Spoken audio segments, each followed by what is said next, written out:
can go through how each of us feels about parking on that one spot. And I mean, I think I've noticed it too. I drove by it this weekend, and I think it's kind of dangerous, and they got to walk a long way to go to the beach, and it's problematic.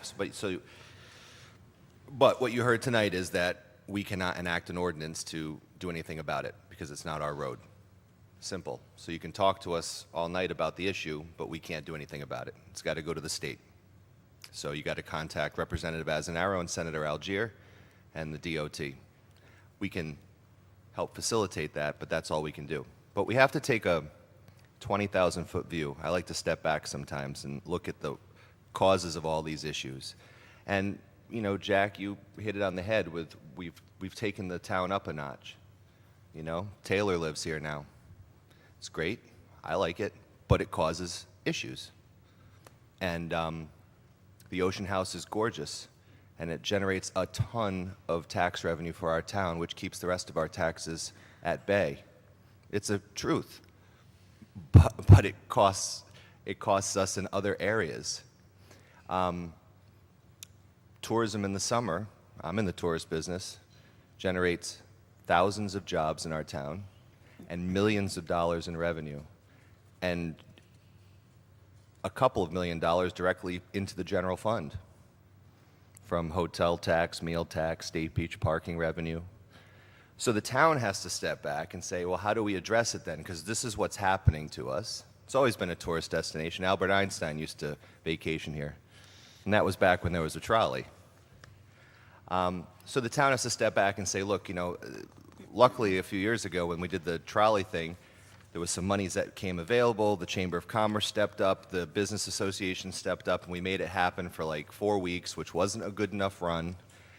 Not everybody cooperated with the whole thing. There was too many restrictions put on it. There wasn't time to sell the advertising to help pay for it, the banners and all that on the trolley.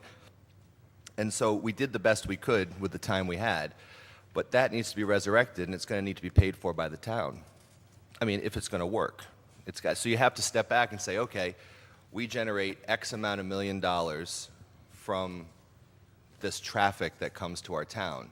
Are we willing to spend $100,000 of it to correct a problem?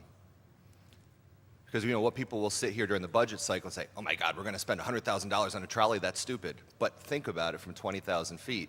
It isn't stupid. It's what every other tourist destination does.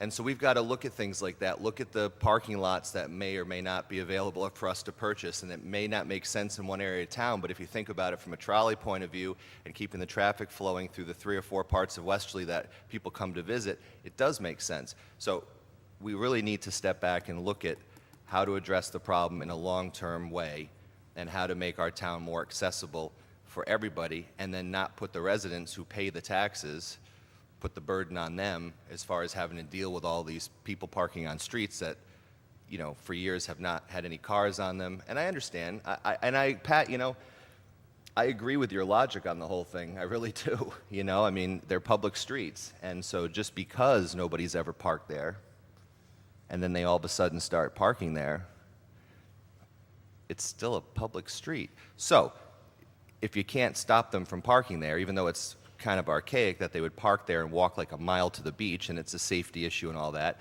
then you have to give them an alternative. And the alternative is going to cost money. So, out of an $85 million budget, is it worth it that the town implements a trolley system and buys an additional parking lot in our town? Yeah. But you have to put it in that context and look at it from that point of view. So that would be my comments on it. And I'm sorry that in the next 3 weeks, there's really nothing, as you heard, that we're going to be able to do about it tonight. That's a fact, and that's a problem, and I'm sorry about that.